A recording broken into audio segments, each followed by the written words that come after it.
कौन सा टॉपिक चलेगा आज? भाग 1। इस भाग 1 का संबंध किससे है? संघ और राज्य क्षेत्र। संघ और राज्य क्षेत्र। अब देखो यहां से जो क्वेश्चन पूछे गए हैं, मैं सीधे सीधे क्वेश्चन आपको बता रहा हूं। यदि पूछा जाए संविधान में उल्लेख है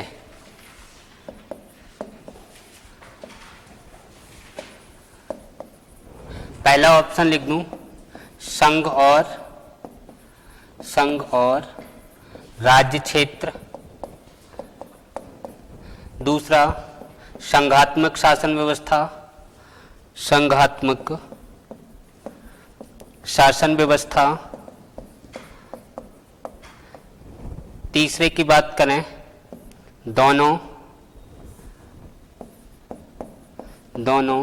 चौथा क्वेश्चन देखें तो एकात्मक शासन व्यवस्था, एकात्मक शासन व्यवस्था।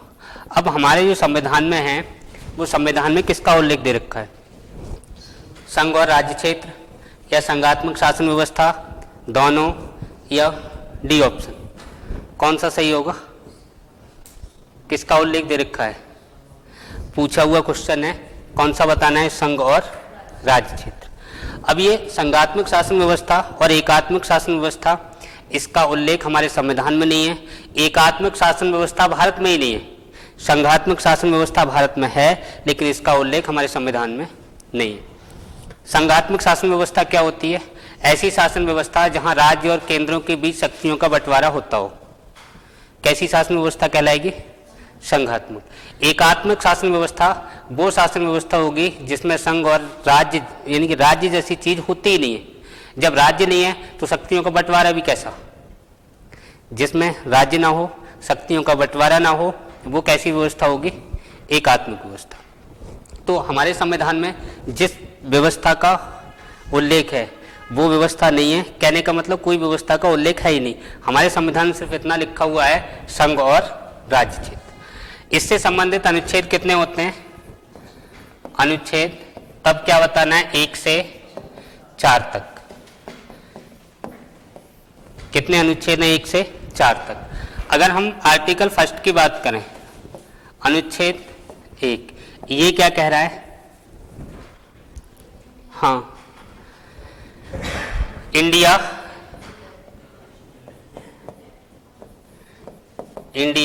That is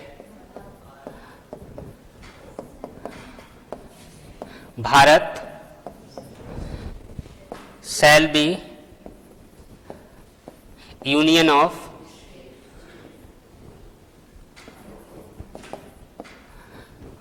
state. इसका मतलब हाँ, इंडिया जो कि भारत है,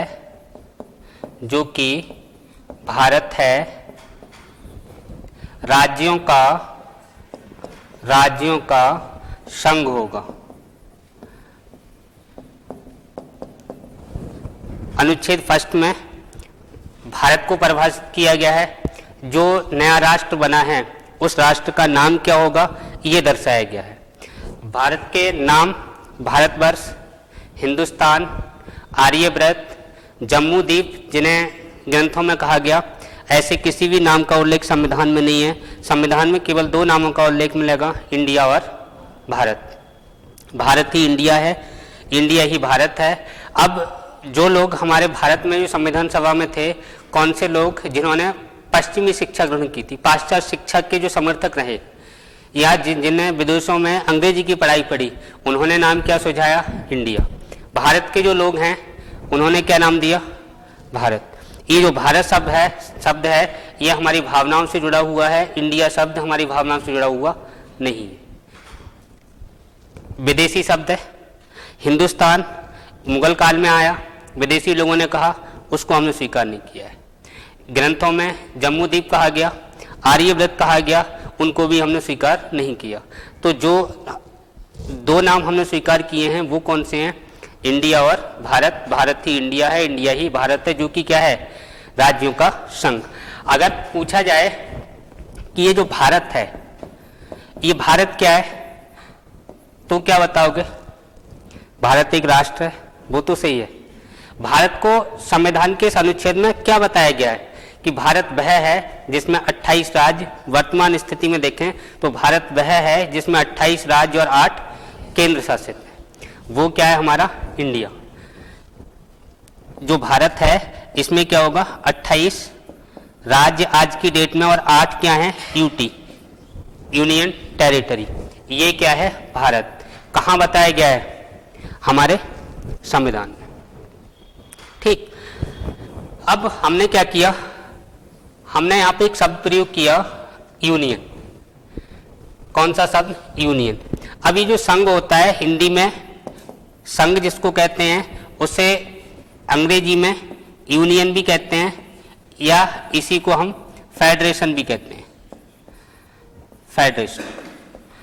फेडरेशन का मतलब ऐसी इकाइयां जो समझौते का परिणाम हो। इसका मतलब भी संघ है। और ये कैसा संघ? ऐसी इकाइयां जो समझौते का परिणाम हो। समझौते का परिणाम हो। ऐसी इकाइयां जो समझौते का परिणाम हो, उसे क्या कहा जाएगा? फेडरेशन। अंबेडकर जी ने कौन सा शब्द रखा है हमारे संविधान में? यूनियन। इस यूनियन का मतलब क्या है? हाँ, पहला पॉइंट, दो बातें ध्यान रखनी है। पहला पॉइंट ये समझौते का परिणाम नहीं है। समझौते का परिणाम नहीं है।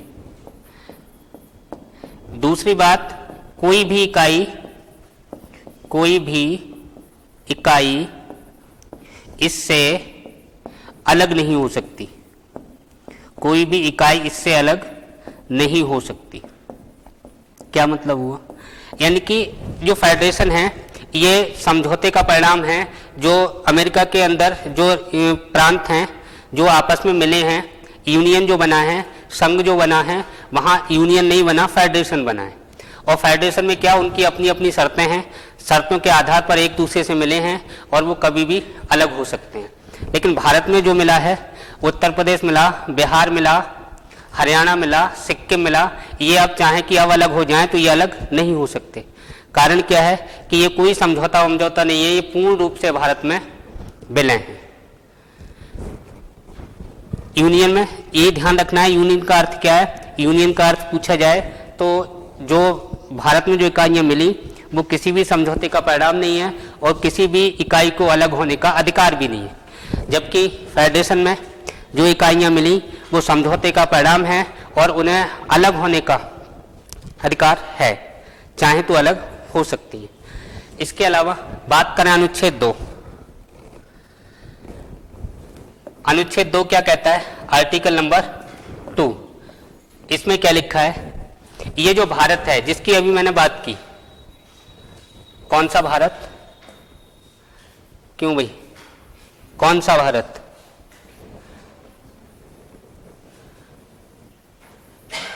किस भारत की बात कर रहे हैं हम? ये भारत जिसमें क्या था? 28 राज्य और 8 यूटी, केंद्र शासित प्रदेश। ये जो भारत है इसमें किसी राज्य को शामिल करना है। इसमें किसी राज्य को शामिल करना है। अगर हम इसमें शामिल करें तो शामिल करने के लिए शामिल करने की जो प्रक्रिया होगी उसे हम क्या कहेंगे? वो कहाँ लिखी हुई है? अनुच्छेद 2 में। किसी बाहरी राज्य को अगर भारत में शामिल किया जाए तो उसकी प्रक्रिया का उल्लेख किसमें है? अनुच्छेद 2 में है। बाहरी क्षेत्र को भारत में भारत में शामिल करने की प्रक्रिया का उल्लेख कौन से अनुच्छेद में मिलेगा? अनुच्छेद 2 में। अब देखो, चलो मैं ये बता दे रहा हूँ, अभी बताऊंगा, यहाँ से क्वेश्चन पूछे गए। अनुच्छेद 3 ये क्या कह रहा है कि ये जो हमारा भारत है इसमें अनेक इकाइयाँ मिली हुई हैं जो यूनियन टेरिटरी और स्टेट के रूप में हैं। ये जो भारत के अंदर जो इकाइयाँ हैं इनके नाम में परिवर्तन करना हो, इनके क्षेत्र में परिवर्तन करना हो, क्षेत्र को बढ़ाना हो, घटाना हो, नाम बदलना हो, तो ये इसकी जो प्रक्रिया होगी उसका उल्लेख किसमें है? इसके संविधान के भाग 1 के अनुच्छेद 3 में। भाग 1 के अनुच्छेद 3 में क्या बात कही गई है? हाँ, भारत के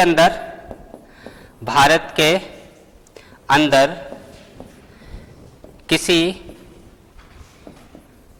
क्षेत्र की सीमा में परिवर्तन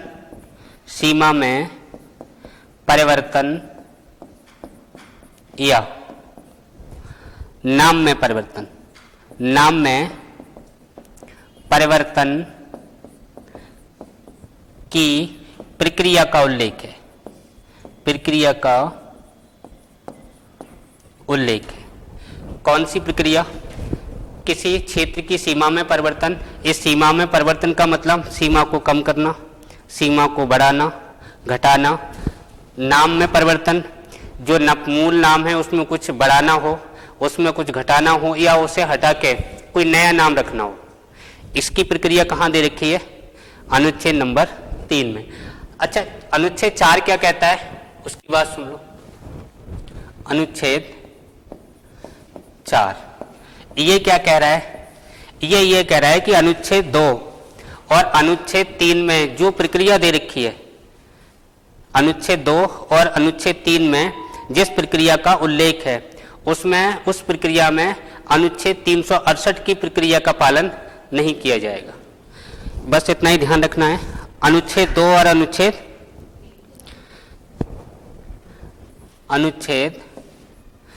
2 व अनुच्छेद 3 की प्रक्रिया में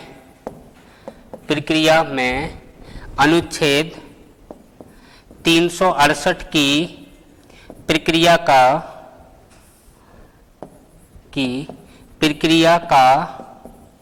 पालन नहीं किया जाएगा।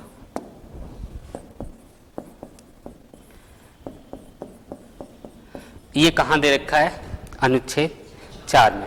अब अनुच्छेद यहाँ पे जो 368 शब्द जैसे ही मैंने लिखा, ये किसकी बात करता है? संविधान संशोधन की। किसकी बात करता है? संविधान संशोधन की। अब यहीं से देखो अपना टॉपिक चेंज हो जाएगा। जैसे ही मैंने 368 लिखा, अब देखो दिमाग में कुछ बातें तुम्हारी चलनी चाहिए। नहीं चल रही है तो गलत बात है। बातें कौन सी चलनी चाहिए? आपने खूब पढ़ा है कि सिक्किम का भारत में जब विलय हुआ या सिक्किम को जब हमने भारत में शामिल किया तो उस समय हमने 2 संविधान संशोधन किए थे। एक तो 35 में किया था, दूसरा 36 में किया था। अगर हमें जब मिलाना ही है तो 368 की प्रक्रिया का पालन नहीं होना चाहिए। अनुच्छेद 2 में क्या लिखा है कि बाहरी राज्य को हमें जब भारत में मिलाना हो तो उसमें अनुच्छेद 368 की प्रक्रिया का पालन नहीं किया जाएगा, लेकिन करना पड़ा। क्यों करना पड़ा? वो कारण क्या होंगे? जैसे हमने सिक्किम का गठन किया, सिक्किम को भारत में मिलाया। जब हम सिक्किम को भारत में मिला रहे हैं तो हमने क्या किया था? बात है तब की 1974 में हमने 35वां संविधान संशोधन किया। 35वां संविधान संशोधन किया। अब देखो 35वां संशोधन हमने क्यों किया? जबकि अनुच्छेद 2 तो ये कह रहा है कि साधारण बहुमत से संसद चाहे तो कानून बनाकर भारत में शामिल कर सकती है। फिर भी हमें संशोधन करना पड़ा। संशोधन ये हम क्यों कर रहे हैं, उसका कारण ये है, जो सिक्किम है, सिक्किम पर एक राजा का शासन था और सिक्किम पर जो शासन कर रहा है वो चौग्याल वंश का शासक है, चौग्याल वंश का राजा।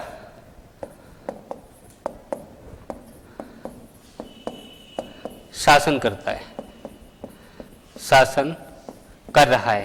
कब? जब हमने 35वें संविधान संशोधन किया। और ये चौग्याल वंश का शासक जो शासन कर रहा है, यहाँ की जनता इससे बहुत ज़्यादा दुखी है। यहाँ के जो लोकल नेता हैं वो चिट्ठी लिख रहे हैं उस समय इंदिरा गांधी को, और इंदिरा गांधी से कह रहे हैं कि इससे हमें बचाओ, आप हमारे सिक्किम को आप भारत में शामिल कर लो। अब भारत में शामिल कर लें तो ऐसी स्थिति में जो राजा है, या तो वो राजा विलय पत्र थे कि हम सिक्किम को भारत में विलय करते हैं। अब विलय पत्र राजा देगा नहीं, उसकी डोमिनेंसी चली जाएगी, जो शासन कर रहा है वो उसका चला जाएगा, उसकी पावर खत्म हो जाएगी जब भारत में मिल जाएगा तो वो लिख के देगा नहीं। ऐसी स्थिति में एक समझौता हुआ। समझौता ये हुआ कि चलो ऐसा करते हैं कि हमारे पास जो राज्य थे वो 3 कैटेगरी हुआ करती थी, जिनमें एक स्टेट, दूसरी यूटी और तीसरे अर्जित राज्य। राज्य की हम कैटेगरी देखें अपने भारत में तो यहाँ जो राज्य क्षेत्र हैं,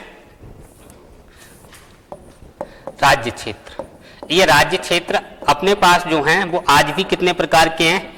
3 प्रकार के। और 3 प्रकार कौन कौन से? एक तो स्टेट जिनको हम राज्य बोलें, दूसरे केंद्र शासित जिसको हम यूटी बोलें, और तीसरे अर्जित। तीसरे कौन से राज्य होंगे? अर्जित राज्य। ऐसे जो हमने अर्जित किए हों, कहीं बाहर से जिन पर अधिकार किया हो, या वहां की जनता ने डिमांड की हो, उसको डायरेक्ट हमने मिला लिया हो, या राजा को हटा के पराजित करके हमने मिला लिया हो, तो अर्जित राज्य तो हमारे पास कोई है नहीं। अब दूसरी बात केंद्र शासित। केंद्र शासित वो हैं जो पहले से भारत में है। राज्य आप जानते हो जहां मुख्यमंत्री या प्रशासक या उपराज्यपाल शासन करते हैं।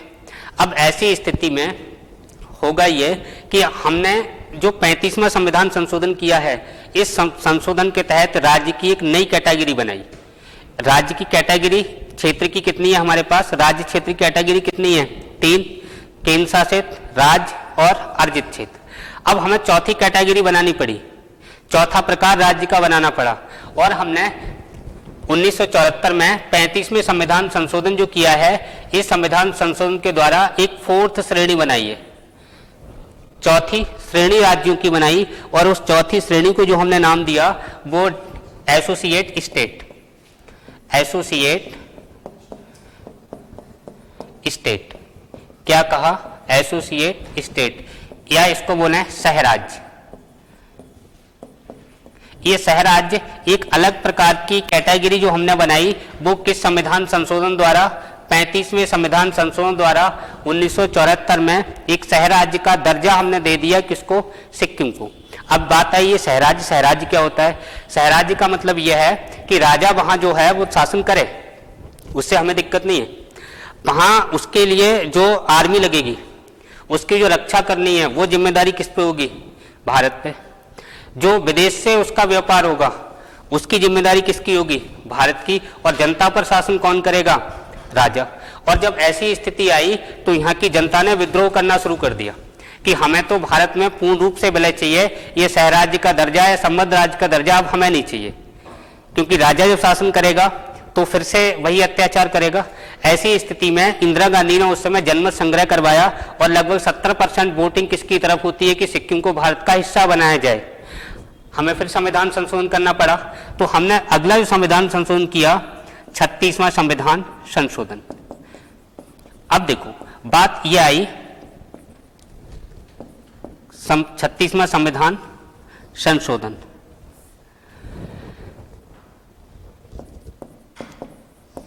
अब हम ये 36वां संविधान संशोधन क्यों कर रहे हैं भाई साहब? 35वां हमने कर तो दिया। ये जो हमने 36वां संविधान संशोधन किया, इस संविधान संशोधन के द्वारा हमने एक अनुच्छेद संविधान में जोड़ा था, और ये अनुच्छेद कौन सा था? 2A। ठीक, जो हम यहाँ पे सहराज्य या एसोसिएट स्टेट बना रहे हैं, इसे बनाने के लिए एक अनुच्छेद जोड़ना पड़ा था, और ये अनुच्छेद कौन सा था? 2A। ये 2A आर्टिकल हमने जोड़ा क्यों जोड़ा? क्योंकि नई कैटेगरी हमारे पास नहीं है, एसोसिएट स्टेट हमारे पास नहीं है, पहले से 3 कैटेगरी हमारे पास चली आ रही है, राज्य, यूटी और अर्जित। अब अर्जित ये है नहीं, राज्य भी नहीं है, यूटी भी नहीं है। ऐसी स्थिति में चौथी कैटेगरी जो हमने बनाई, वो चौथी कैटेगरी हमने कौन सी बनाई? संबंध राज्य या सहराज्य या एसोसिएट स्टेट। और इसके लिए जब कैटेगरी नहीं बनाओगे तो संविधान में संशोधन करना पड़ेगा, लिखना पड़ेगा। और वो हमने क्या लिख दिया? एक अलग दूसरा अनुच्छेद बना दिया, कौन सा? 2A। अब हुआ क्या, जब जनता ने भारी डिमांड की, लोग विद्रोह करने लगे, ऐसी स्थिति में हमने जनमत संग्रह करवाया। उस समय इंदिरा गांधी की सरकार होगी और इंदिरा गांधी ने जो संविधान संशोधन अगला जो किया वो 36वां संविधान संशोधन किया। और ये संविधान संशोधन सिक्किम को भारत में मिलाने के लिए नहीं है, ये जो हमने नई कैटेगरी 2A बनाई है इसको खत्म करने के लिए किया गया। जब पूर्ण राज्य का दर्जा होगा तो स्टेट होगा, जब स्टेट हमारे पास होगा तो नई कैटेगरी की जरूरत क्या है? क्योंकि अर्जित आज तक हम कर नहीं पाए, अब ये सहराज्य बना लिया, अब हम किसको बनाएंगे? तो ये हमने क्या किया, ये 36वां संविधान संशोधन ये कब हो रहा है? 1975 में। अब इसके द्वारा 2 काम हुए हैं। एक काम तो ये कि 2A जो आर्टिकल हमने लिखा है, जो सहराज्य वाले लिखा है, उसको हमने कैंसिल किया। दूसरा काम आपने किताबों में पढ़ा होगा कि जो राज्य होते हैं उनके जो विधानसभा सदस्य हैं यानी विधायक, उनकी न्यूनतम सीटें कितना होना आवश्यक है? 60। कितनी विधानमंडल की कितनी सीटें न्यूनतम होना आवश्यक है? 60। सिक्किम में कितनी है? 32। तो इसमें ये जो हमने एक विशेष राज्य का इस सिक्किम को जो दर्जा दिया है वो भी किस संविधान संशोधन के द्वारा दिया गया। इसमें विधानमंडल की सीटें कितनी है? 32। कम से कम कितनी होनी चाहिए? 60। तो 32 सीटें हैं, कम सीटें हैं, फिर भी हमने इसको राज्य का दर्जा दिया। ये विशेष प्रावधान जो हमने किया वो 36वें संविधान संशोधन द्वारा 1975 में इंदिरा गांधी की सरकार द्वारा किया गया। और इस संविधान संशोधन द्वारा सिक्किम को पूर्ण राज्य का दर्जा दिया गया, पूर्ण राज्य का दर्जा दिया गया।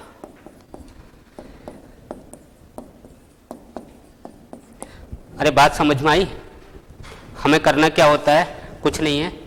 अगर हमें किसी नए राज्य को मिलाना है तो किसी संविधान संशोधन की जरूरत नहीं है, केवल जो सामान्य बहुमत होता है, सामान्य बहुमत से मिला लिया जाता है।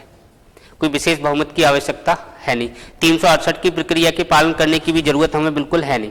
फिर भी हमने पालन किया। उसके 2 कारण थे। एक तो हमने नई कैटेगरी बनाई, उसे जोड़ने के लिए किया। दोबारा जब पूर्ण रूप से जब हमें मिलाना है तो ये सहराज्य का दर्जा हमने खत्म किया और एक विशेष राज्य का दर्जा देने के लिए सिक्किम के लिए, जो कि सीटें 60 होनी चाहिए और 60 से कितनी रह जाती हैं? 32। तो 32 वाला भी राज्य बनेगा। इसके लिए हमने ये प्रावधान किया है, 36वें संविधान संशोधन किया, जिसके द्वारा सिक्किम को पूर्ण राज्य का दर्जा दिया गया है। दूसरी बात, अभी हम पीछे एक आर्टिकल हमने पढ़ा था, कौन सा? जिसमें नए राज्य बनाने हैं, राज्यों की संख्या बढ़ानी है, घटानी है। कौन से अनुच्छेद में था? किस अनुच्छेद में भी बताया था? अनुच्छेद 3 में। इसको एक बार फिर देखते हैं। अनुच्छेद 2 क्या कह रहा है कि बाहरी राज्य को मिलाना है। अनुच्छेद 2 में बाहरी राज्य के तहत हमने सिक्किम को मिलाया, वो बात हमने पूरी कर ली। और ये सिक्किम कब मिला, कैसे मिला, ये क्वेश्चन बार बार पूछा गया है। इसको ढंग से पढ़ लेना, याद रखना। 36वां संविधान संशोधन द्वारा 1975। कौन सा राज्य था ये? 22वां। इसको भी ध्यान रखना। हाँ, ये जो सिक्किम जो बना है 36वें संविधान संशोधन द्वारा 1975 में सिक्किम 22वां राज्य बना है। बात क्लियर हो गई? अब देखो, बात कर ले हम अनुच्छेद 3 की। अरे एक क्लियर हो गया सबको? 2 नंबर मैंने क्लियर कर दिया कि बाहरी राज्य को मिलाएंगे तो क्या करेंगे? बाहरी राज्य को मिलाएंगे तो संसद में बिल लाकर बिना 368 की प्रक्रिया के पालन किए मिला सकते हैं। लेकिन फिर भी हमने 368 की प्रक्रिया का पालन किया। ये 368 अनुच्छेद किससे संबंधित है? संविधान संशोधन से। संविधान संशोधन क्या होता है अभी 2 मिनट में बात कर लेंगे, पहले इसको निपटा लेते हैं। अब देखो अनुच्छेद 3, इसमें मैंने क्या कहा? भारत के आंतरिक भाग में आंतरिक भाग में, या भारत के जो आंतरिक भाग का कोई राज्य क्षेत्र है, राज्य क्षेत्र, इसका नाम में परिवर्तन करना हो या इसकी सीमा में परिवर्तन करना हो। किस किस में? सीमा में, या सीमा में परिवर्तन करना हो यानी कि सीमा को घटाना हो या सीमा को बढ़ाना हो। नाम को परिवर्तन करना हो, नया नाम लाना हो या उसी नाम में चेंजिंग करनी हो, कुछ घटाना या बढ़ाना हो, तब भी 368 की प्रक्रिया का पालन नहीं होगा। यह अनुच्छेद कौन सा बता रहा है? चौथा, कि 2 और 3 में जो भी संशोधन होंगे उनमें अनुच्छेद 368 की प्रक्रिया का पालन नहीं किया जाएगा। अब ये होते कैसे हैं वो सुन लो। जैसे मान लो बात करें हम यहाँ पे आंध्र प्रदेश राज्य की, आंध्र प्रदेश राज्य, इससे थोड़े दिन पहले जून 2014 में एक नया राज्य निकल के आया। क्या नाम था? तेलंगाना। तेलंगाना राज्य बनाइए, किस तरीके से बना, क्या क्या हुआ, वो प्रोसेस मैं आपको समझा दे रहा हूं। तेलंगाना जो बन रहा है कैसे बना? संसद में सबसे पहले बिल आया। क्या मैं क्वेश्चन पूछ रहा हूं कि संसद में बिल आने के बाद राष्ट्रपति को अवगत कराया जाएगा या राष्ट्रपति को अवगत कराने के बाद बिल लाया जाएगा? क्या होगा इसमें? संसद में बिल आएगा तब राष्ट्रपति के पास जाएगा या राष्ट्रपति अनुमति देगा तब बिल संसद में आएगा? देखो सामान्यतः होता ही है कि जितने भी जो अधिनियम, विधेयक या कानून बनते हैं वो संसद में बिल आता है, दोनों सदनों से पारित होता है, राष्ट्रपति उस पर मोहर लगा देता है और वो क्या बन जाता है? कानून बन जाता है। यहाँ पे क्या है? यहाँ उल्टा है कुछ। यहाँ ये है, अगर किसी राज्य के 2 राज्य बनाने हों या 2 राज्यों को इकट्ठा करके एक राज्य बनाना हो तो सबसे पहले आपको सूचित किसको करना पड़ेगा? द्रौपदी मुर्मू को। क्या मैडम जी, हम आपके ये जो ऐसे ऐसे राज्य है इसके हम 2 भाग करने जा रहे हैं, और अगर वो उनको अवगत करा दिया जाए तो वो इस पर क्या विचार करेंगे, उनका रिएक्शन क्या होगा कि जिस राज्य के टुकड़े होने हैं, जिस राज्य के 2 भाग होने हैं, उस राज्य के विधानमंडल को सूचना भिजवाई जाएगी कि आपके राज्य से हम 2 राज्य बनाने जा रहे हैं, आप इस पे सहमत हैं या नहीं है। अब जो दूसरा राज्य है जहां जिसके टुकड़े होने हैं या जिसके भाग होने हैं, उससे जब पूछा जाए, उसका विधानमंडल अगर भारी बहुमत से यह कह दे कि हमें टुकड़े नहीं चाहिए, हमें 2 भाग नहीं चाहिए, तो क्या होगा? दूसरी बात, जो विधानमंडल है, संबंधित राज्य है, वो जवाब कितने दिन में देगा, और उसके जवाब अगर वो हाँ करे या ना करे, इसका क्या प्रभाव पड़ेगा? तो इसमें ध्यान रखना है कि संबंधित राज्य को सूचना भिजवाई जाएगी, कितने समय में जवाब देना होगा इसका निर्धारण द्रौपदी मुर्मू करेंगी, बोले तो राष्ट्रपति करेंगे। ठीक, जो संबंधित राज्य का विधानमंडल है वो हाँ कहे या ना कहे ये कोई मायने नहीं रखता, केवल पूछा जाता है। अगर वो कह दे ठीक है कर दो तब भी होना है, अगर वो मना कर दे फिर भी होना है, क्योंकि चलेगी किसकी? संसद की। बात समझ में आई? अब यहीं पे यही है कि आंध्र प्रदेश राज्य का जब गठन किया गया तो पूर्व अनुमति किससे लेनी थी? इसके गठन नहीं, आंध्र प्रदेश राज्य को जब अलग किया गया, तेलंगाना को अलग किया गया, आंध्र प्रदेश से तेलंगाना जब अलग किया गया तब पूर्व सूचना किसको भिजवाई जाती है? प्रेसिडेंट को, राष्ट्रपति जी को सूचना भिजवाई जाती है। और ये जो पूर्व सूचना राष्ट्रपति को भिजवाई गई है, यह सूचना जो प्रेसिडेंट हैं वो किसको देंगे?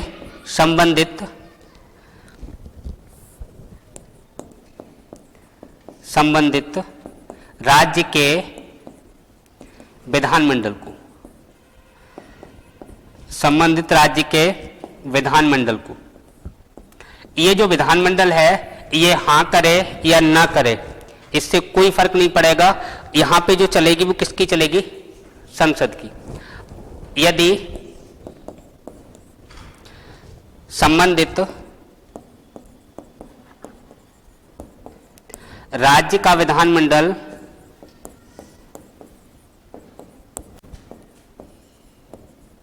मना करे, फिर भी क्या कर सकते हैं, फिर भी संसद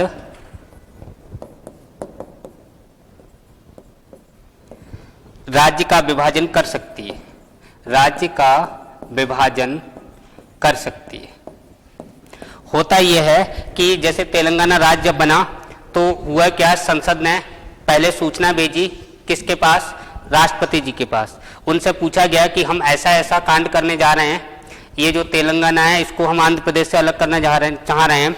जब उन्होंने इस जो सूचना दी गई उस सूचना को एक्सेप्ट किया और जो आंध्र प्रदेश का विधानमंडल था उसके पास सूचना भिजवाई कि आपके राज्य के हम 2 भाग करने जा रहे हैं जिसमें तेलंगाना अलग राज्य बनाएंगे।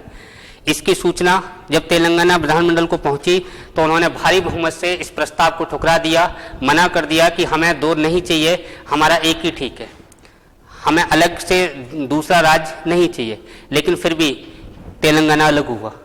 क्यों हुआ?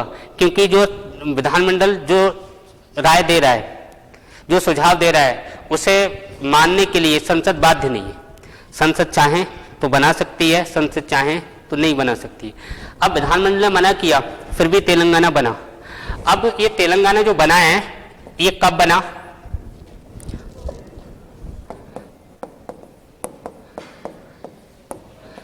राज्य कब बना है? जून 2014। इस तेलंगाना राज्य की राजधानी कहाँ है? राजधानी हैदराबाद। राजधानी कहाँ है तेलंगाना की? हैदराबाद। अगर पूछा जाए जो अलग किससे हुआ था? आंध्र प्रदेश से। किससे अलग हुआ? आंध्र प्रदेश से। तो आंध्र प्रदेश की राजधानी कहाँ है?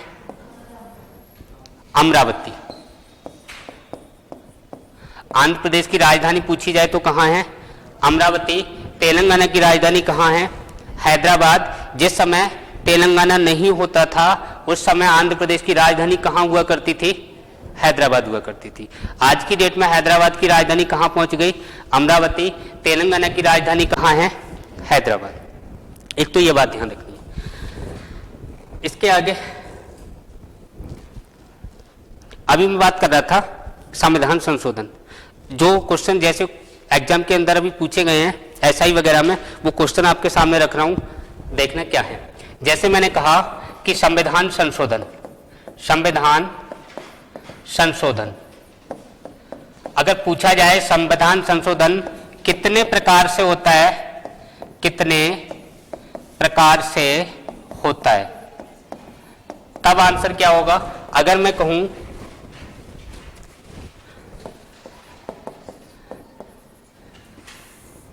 कितने संविधान संशोधन को संविधान संशोधन में गिना जाता है, संविधान संशोधन में गिना जाता है।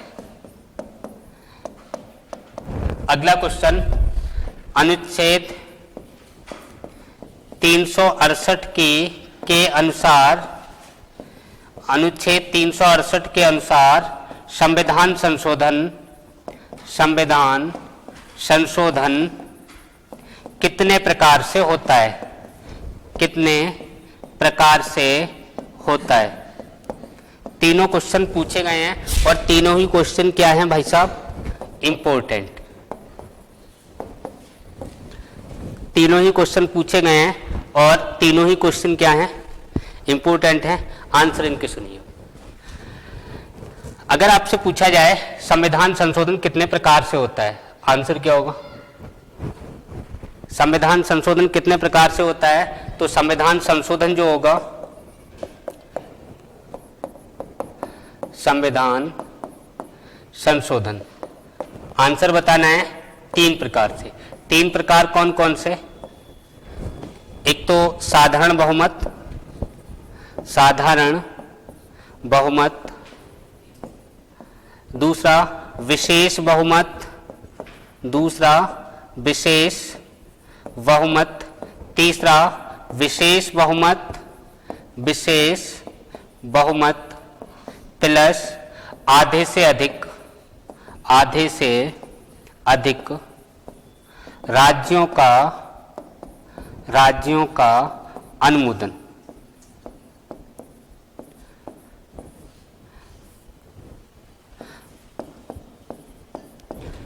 हाँ, संविधान संशोधन पूछा जाए तो कितने तरीके होंगे? 3 तरीके। इसका आंसर क्या होगा? संविधान संशोधन कितने प्रकार से होता है? आंसर क्या दोगे?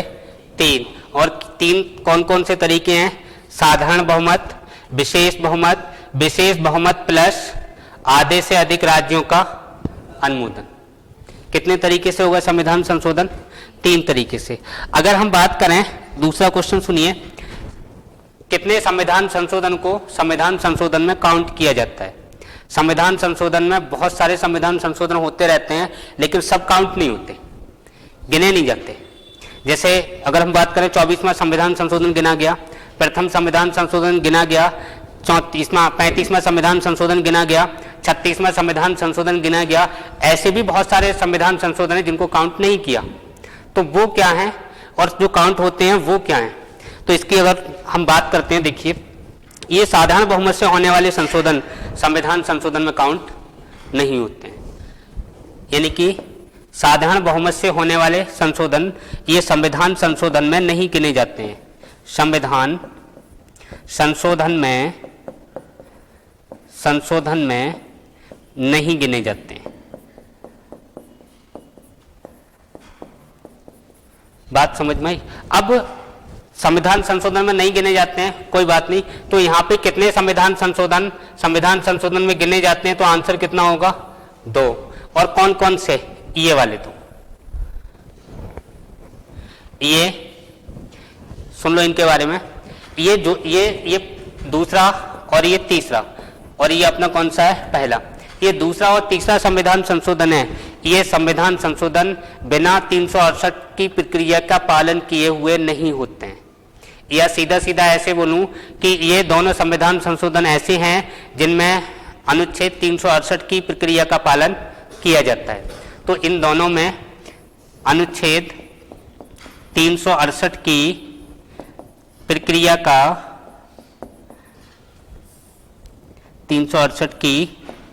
का पालन किया जाता है। अतः इन्हें संविधान संशोधन में गिना जाएगा। अरे बात क्लियर हो गई? तो संविधान संशोधन में अनुच्छेद 368 के अनुसार संविधान संशोधन कितने प्रकार से होता है? तो आंसर क्या दोगे? 2 प्रकार से। कौन कौन सा? विशेष बहुमत, दूसरा विशेष बहुमत प्लस आधे से अधिक राज्यों का अनुमोदन। तीनों क्वेश्चन क्लियर हो गए? अगर सिंपल सी बात, अगर कोई आपसे पूछे कि संविधान संशोधन कितने प्रकार से होता है, तो आंसर कितना देना है? 3। अगर पूछे अनुच्छेद 368 की प्रक्रिया के द्वारा संविधान संशोधन कितने प्रकार से होता है? 2 कौन कौन से? विशेष बहुमत प्लस आधे से अधिक राज्यों का अनुमोदन। बात क्लियर हो गई? अब ये प्रस्ताव आते कैसे हैं, थोड़ी इसकी बात कर ले रहा हूं 2 मिनट। जैसे upper house, lower house, Rajya Sabha, Lok Sabha, Lok Sabha. Upper house किसको कहा जाता है? उच्च सदन किसको कहा जाता है? राज्यसभा को। लोअर हाउस किसको कहा जाता है? लोकसभा को। जनता का सदन किसको कहा जाता है? लोकसभा को। जनता का सदन, जहां जनता द्वारा चुने गए प्रतिनिधि जाते हो, वो जनता का सदन है। ऐसा सदन जिसमें जनता की बात रखी जाती हो, वो जनता का सदन है। तो हम लोग चुन के किसको भेजते हैं? मोदी जी को। किसको भेजते हैं? मोदी जी को। तो मोदी जी कहाँ बैठेंगे? लोकसभा में, राज्यसभा में? लोकसभा में। अब ये लोकसभा है, वो जनता का सदन है। लोअर हाउस है, इसको हम किस नाम से जानते हैं? लोकसभा। अब ये जो संसद है, संसद के कितने अंग होते हैं? 3, लोकसभा, राज्यसभा और राष्ट्रपति। अब कानून कैसे बनता है उसकी बात तो हम बाद में करेंगे। मैं केवल ये किसी राज्य को मिलाना है, सीमा में परिवर्तन करना है, नया राज्य बनाना है, तो इसके लिए हम जो प्रोसेस करते हैं वो प्रोसेस क्या है उसकी बात कर लेते हैं।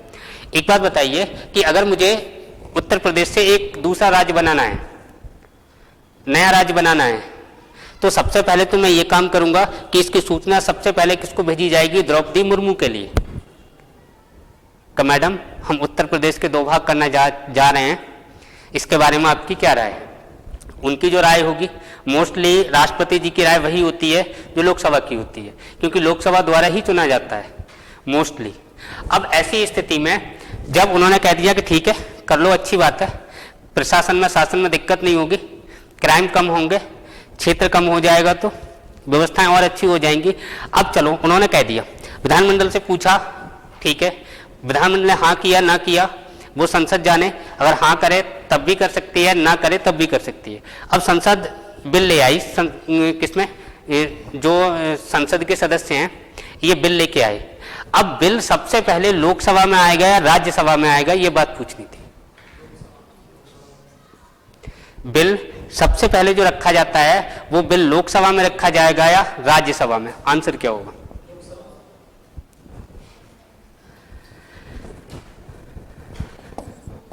बिल को किसी भी सदन में रखा जा सकता है, किसी भी सदन में रखा जा सकता है, लेकिन दोनों सदनों से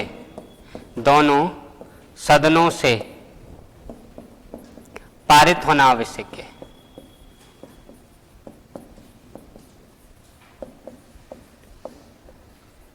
दोनों सदनों से पारित होना आवश्यक है। कोई भी बिल है, बिल को हम लाएं तो किस में लाएं? चाहे लोकसभा में ले आएं चाहे राज्यसभा में ले आएं। अब देखो, अगर मैं बात करूं अनुच्छेद 368 के अनुसार, अनुच्छेद 368 के अनुसार इसमें क्या है? इसमें देखें तो बिल हम चाहे लोअर हाउस चाहे अपर हाउस किसी में भी ला सकते हैं। मान लो हम बिल राज्यसभा में लेके आए और बिल पहुंचा लोकसभा में, जैसे ही लोकसभा में पहुंचा लोकसभा विघटित हो गई, क्या होगा? बिल का क्या होगा? मान लो बिल हम लोकसभा में लेके आए और लोकसभा से बिल पहुंचा राज्यसभा में, उससे पहले लोकसभा विघटित हो गई, अब क्या होगा? या बिल लोकसभा से पारित हुआ, राज्यसभा में पहुंचा, तब तक इसका कार्यकाल खत्म हो गया, ऐसी स्थिति में क्या होगा? या राज्यसभा से पारित हुआ तो लोकसभा में जब तक पहुंचा तब तक लोकसभा चली गई, ऐसी स्थिति में क्या होता है? ध्यान रखना, ये स्थायी सदन है, ये कभी भी खत्म नहीं होता। इसके 2/3 सदस्य प्रत्येक कितने वर्ष में चुने जाते हैं? 1/3 सदस्य प्रत्येक 2 वर्ष में। 1/3 सदस्य प्रत्येक 2 वर्ष में किसके चुने जाते हैं? राज्यसभा के। स्थायी सदन है, परमानेंट हाउस है, कभी भी ये खत्म नहीं होता। लोकसभा का कार्यकाल 5 साल होता है, राज्यसभा का कार्यकाल पूछा जाए तो आंसर क्या होगा? 6 वर्ष। हाँ, राज्यसभा का कार्यकाल पूछा जाए तो इसका कार्यकाल नहीं होता है, राज्यसभा सदस्य का 6 वर्ष होता है, ध्यान रखना। अगर राज्यसभा का कार्यकाल पूछा जाए तो ये इसका कोई कार्यकाल नहीं है, ये तो सदैव हमेशा हमेशा चलती रहती है, ये कभी खत्म नहीं होती। खत्म क्या होती है? लोकसभा। और लोकसभा का कार्यकाल 5 साल होता है, लोकसभा के सदस्य का कार्यकाल 5 साल होता है। राज्यसभा का कार्यकाल कोई निश्चित नहीं है कि 2 साल 4 साल, ये तो हर समय स्थायी सदन है, इसका कार्यकाल तो चलता ही रहता है, लेकिन राज्यसभा के सदस्य का कार्यकाल 6 वर्ष होता है। बात क्लियर हो गई? लोकसभा और लोकसभा सदस्य दोनों का कार्यकाल 5 वर्ष, राज्यसभा सदस्य का कार्यकाल 5 वर्ष, लेकिन राज्यसभा का कोई कार्यकाल नहीं होता है, ध्यान रखना है। मैं जो बात आपको बताना चाह रहा था वो बात सुनिए। अगर लोकसभा से कोई बिल पारित हुआ और लोकसभा से ये बिल राज्यसभा में पहुंचा, जैसे ही लोकसभा से राज्यसभा में पहुंचेगा उससे पहले लोकसभा विघटित हो जाए या लोकसभा का कार्यकाल खत्म हो जाए, पूरा हो जाए, ऐसी स्थिति में जो बिल राज्यसभा में गया ये बिल स्वतः क्या हो जाएगा? निरस्त। अब नई गठित होकर जो लोकसभा आएगी वो बिल भेजेगी, ये बिल इधर पारित फिर नहीं किया जाएगा। बात क्लियर हो गई। अब देखो, अगर मान लो ये बिल यहां पे समाप्त हुआ, जैसे ही इस अगर मान लो बिल पहले राज्यसभा में आया और राज्यसभा से कहां पहुंचा, लोकसभा में, उससे पहले लोकसभा विघटित हो गई, तो जो बिल जा रहा है ये बिल कभी भी समाप्त नहीं होगा। जो नई लोकसभा आएगी वो इसको पारित कर देगी, पास कर देगी। बात क्लियर हो गई। अगर बिल लोकसभा में आया, राज्यसभा में गया, उससे पहले लोकसभा विघटित हो गई या कार्यकाल पूरा हो गया, बिल समाप्त। दूसरा सुनिए, इसका उल्टा, अगर मैंने ये जो बिल है वो अपना राज्यसभा में आया और राज्यसभा से जैसे ही लोकसभा में पहुंचा उससे पहले लोकसभा विघटित हो गई, ये बिल समाप्त नहीं होगा। जो अगली लोकसभा आएगी वो इसे पास करेगी, पारित करेगी। बात क्लियर हो गई। अब देखो, यहां पे हम कुछ जरूरी बातें करने हैं, कुछ आयोग की। आयोग कौन से? राज्य पुनर्गठन से संबंधित आयोग व समितियां। हेडिंग बनाओ, राज्य पुनर्गठन से संबंधित आयोग व समिति।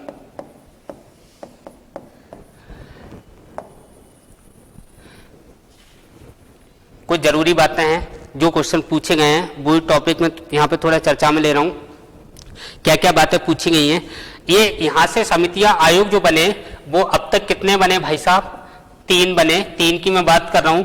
क्वेश्चन भी इनमें 3 से ही ज्यादातर पूछे गए हैं। अभी समझ में आ जाएंगे क्या क्या पूछा गया है। इसमें पहले बात करूं तो भाषाई प्रांत आयोग सबसे पहले जो बना वो क्या बना? भाषाई प्रांत आयोग। कौन सा बना? भाषाई प्रांत आयोग। दूसरा कौन सा बना? भाषाई प्रांत समिति। भाषाई प्रांत समिति। तीसरा कौन सा बना? राज्य पुनर्गठन आयोग। तीसरा कौन सा बना? राज्य पुनर्गठन आयोग। अब देखो, जैसे ही भारत आजाद होता है, भारत आजाद होने के साथ ही जो अलग अलग राज्य हैं जिनकी अलग अलग भाषाएं हैं, किसी की तेलुगु भाषा, किसी की तमिल भाषा, किसी की आंध्रा भाषा, ये जो अलग अलग भाषाएं हैं, इन भाषा के आधार पर जो राज्य हैं वो राज्य गठन की डिमांड करने लगते हैं कि तेलुगु वालों को अलग चाहिए और जो कर्नाटक की जो भाषा है उनको अलग चाहिए, जो अवधी भाषा है उनको अलग चाहिए। तो यहाँ पे लोग क्या करेंगे कि अलग अलग भाषा के आधार पर राज्यों की डिमांड करना शुरू कर देंगे 1947 के बाद। अब 1947 के बाद जो अलग अलग भाषाओं के आधार पर राज्यों की डिमांड की मांग की कि हमारे राज्यों जो राज्य का गठन हो वो भाषा के आधार पर हो। ऐसी स्थिति में क्या हुआ, उस समय के जो प्रधानमंत्री हैं उन्होंने राज्य पुनर्गठन से संबंधित कुछ आयोग बनाए और उसमें सबसे पहला जो आयोग बना वो कौन सा है? भाषाई प्रांत आयोग। ये कब बना? जून 1948 में। नाम क्या है इसका? प्रांतीय आयोग। क्या नाम है इसका? एस के धर आयोग। चलो लिख दे रहा हूं उसका नाम। जो आयोग बना इसका नाम क्या है? एस के धर आयोग। कौन सा आयोग बना? एस के धर आयोग। और ये एस के धर साहब हैं, ये कौन है? इलाहाबाद हाई कोर्ट के जज हैं। इलाहाबाद हाई कोर्ट के न्यायाधीश जज कौन है साहब? एस के धर साहब। और जो भाषा के आधार पर राज्यों के पुनर्गठन की मांग हो रही है, भाषा के आधार पर राज्यों के पुनर्गठन की जो डिमांड चल रही है, इस डिमांड के लिए इस एस के धर आयोग ने क्या कर दिया? मना कर दिया, ठुकरा दिया। कब? दिसंबर 1948 में इसकी रिपोर्ट आई और इस रिपोर्ट में क्या कहा? इस रिपोर्ट में इन्होंने क्या कह दिया कि भाषा के आधार पर राज्य नहीं हो सकता। क्या कह दिया? भाषा के आधार पर राज्यों का गठन नहीं हो सकता। किसकी रिपोर्ट आ गई? एस के धर आयोग की। जैसे ही एसके धर आयोग की रिपोर्ट आई कि भाषा के आधार पर राज्य का गठन नहीं किया जा सकता, होगा क्या कि आंदोलन और उग्र हो जाएगा, लोग आंदोलन और ज्यादा बढ़ा देंगे, विद्रोह ज्यादा कर देंगे।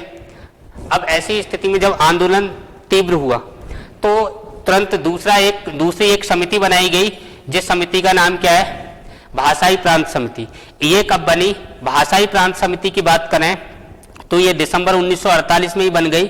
दिसंबर, नाम लिखो उसका पहले, ये कब बनी? दिसंबर 1948 में। ये भाषाई प्रांत समिति जो बनी, इसका नाम क्या था? क्या नाम था? JVP समिति। कौन सी समिति? JVP समिति। जैसे बोले तो जवाहरलाल नेहरू, जैसे बोले तो जवाहरलाल नेहरू, V से बोले तो वल्लभ भाई पटेल, वल्लभ भाई पटेल,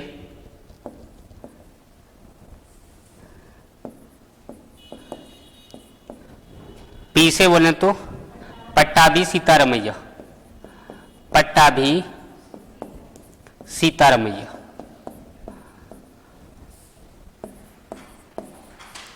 पट्टाभी सीतारमैया। JVP समिति में सदस्य अगर पूछे जाएं तो कितने बताओगे भाई साहब? JVP समिति में सदस्य पूछे जाएं तो कितने बताओगे? 3, जवाहरलाल नेहरू, वल्लभ भाई पटेल और पट्टाभी सीतारमैया। ये जो 3 सदस्य हैं, इन 3 सदस्यों ने जो निर्णय दिया, अपनी रिपोर्ट दी, इस रिपोर्ट में इन्होंने क्या कहा? इन्होंने क्या रिपोर्ट दी? हाँ, इन्होंने क्या रिपोर्ट दी? इन्होंने जो अपनी रिपोर्ट दी है वो रिपोर्ट कब दी है? 1949 में। और इस रिपोर्ट में इन्होंने कहा कि भाषा के आधार पर जो डिमांड लोग कर रहे हैं उस डिमांड को इन्होंने भी क्या कर दिया? ठुकरा दिया।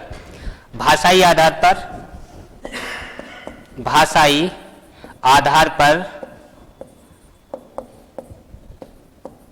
मांग को, भाषाई आधार पर मांग को क्या कर दिया इन्होंने? ठुकरा दिया। बात क्लियर हो गई? भाषा के आधार पर जो डिमांड हो रही थी 1949 में, इसने भी क्या कर दिया? ठुकरा दिया। एक आयोग बन चुका, दूसरा समिति बन चुकी और भाषा के आधार पर राज्यों का गठन नहीं होगा, ये दोनों ने कह दिया। अब ये इसकी रिपोर्ट जैसे ही आएगी आंदोलन और ज्यादा उग्र हो जाएगा। और जैसे ही आंदोलन उग्र होगा, आंध्र प्रदेश में कांग्रेस के नेता हैं पोटी श्री रामल्लू, ये पोटी श्री रामल्लू हड़ताल पर बैठ जाएंगे, भूख हड़ताल पर बैठेंगे। और होगा ये कि भूख हड़ताल पे जब ये भूखे प्यासे रहे तो 56वें दिन पोटी श्री रामल्लू की मृत्यु हो जाएगी। और जैसे ही उनकी मृत्यु हुई, पूरे भारत में आंदोलन उग्र हो जाएगा। जब पूरे भारत में आंदोलन उग्र हुआ, जवाहरलाल नेहरू ने बहुत जल्दी फटाफट भाषा के आधार पर प्रथम राज्य, जिसे आंध्र प्रदेश कहा जाता है, 1 अक्टूबर 1953 को गठित कर दिया। तो भाषा के आधार पर प्रथम राज्य इसका गठन हुआ। कई बार क्वेश्चन पूछा गया है, डेट भी आई है, मैचिंग में भी आई है, डायरेक्ट भी आई है। तो भाषा के आधार पर गठित प्रथम राज्य कौन सा है? प्रथम भी है, अंतिम भी है। भाषा के आधार पर जो बना है वो कौन सा बना है? आंध्र प्रदेश। कब बना? 1 अक्टूबर। चलो उसकी बात कर लें। देखो, ये इसकी JVP समिति की जो रिपोर्ट जैसे ही आई, इस रिपोर्ट से फर्क क्या पड़ेगा कि रिपोर्ट आने के बाद, रिपोर्ट जब आई जो आंदोलन है वो उग्र हो जाएगा। आंदोलन उग्र हो गया, आंदोलन उग्र हुआ। और क्या हुआ? एक कांग्रेस के नेता, इधर लिख दे रहा हूं, कांग्रेस के नेता, क्या नाम है? पोटी श्री रामल्लू, ये भूख हड़ताल पे बैठ गए। भूख हड़ताल पर, ये भूख हड़ताल क्यों करना है भाई साहब? भाषा के आधार पर नए राज्य की डिमांड कर रहे हैं। नए राज्य, एक अलग राज्य भाषा के आधार पर इनका होना चाहिए। और ये कहाँ के व्यक्ति हैं? आंध्र प्रदेश के व्यक्ति हैं। भूख हड़ताल पर पोटी श्री रामल्लू बैठ गए और ये इनकी शहादत सच्ची होगी कि ये 56वें दिन क्या हो जाएगी, स्वर्ग से बाहर जाएंगे, शहीद हो जाएंगे। तो 56वें दिन क्या होगा, शहीद हो गए।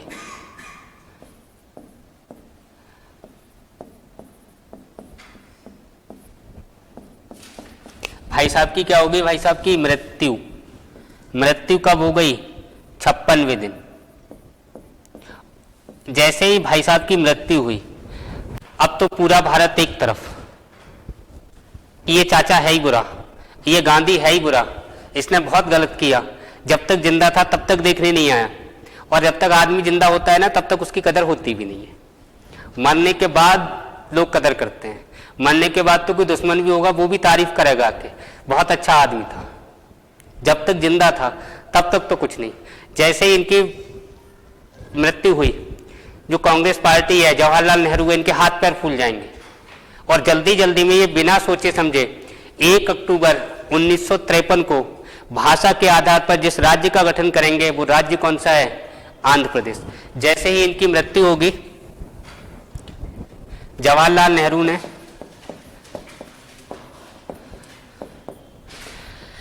जो लिखने जा रहा हूं इस पे ध्यान देना, वेरी इंपॉर्टेंट। 1 अक्टूबर 1953 को भाषा के आधार पर आंध्र प्रदेश राज्य का गठन कर दिया। आंध्र प्रदेश राज्य का गठन किया। बात क्लियर हो गई। भाषा के आधार पर बना प्रथम राज्य कौन सा है, आंध्र प्रदेश। कब बना, 1 अक्टूबर 1953। 1 अक्टूबर 1953 को। बात क्लियर हो गई। इतनी बातें तुम्हें ध्यान रखनी है। बाकी जो बात है, अगला जो हमारा पार्ट चलेगा वो संविधान का भाग 2। भाग 2 किससे संबंधित है, नागरिकता से। इसको कल बात कर लेंगे इसकी।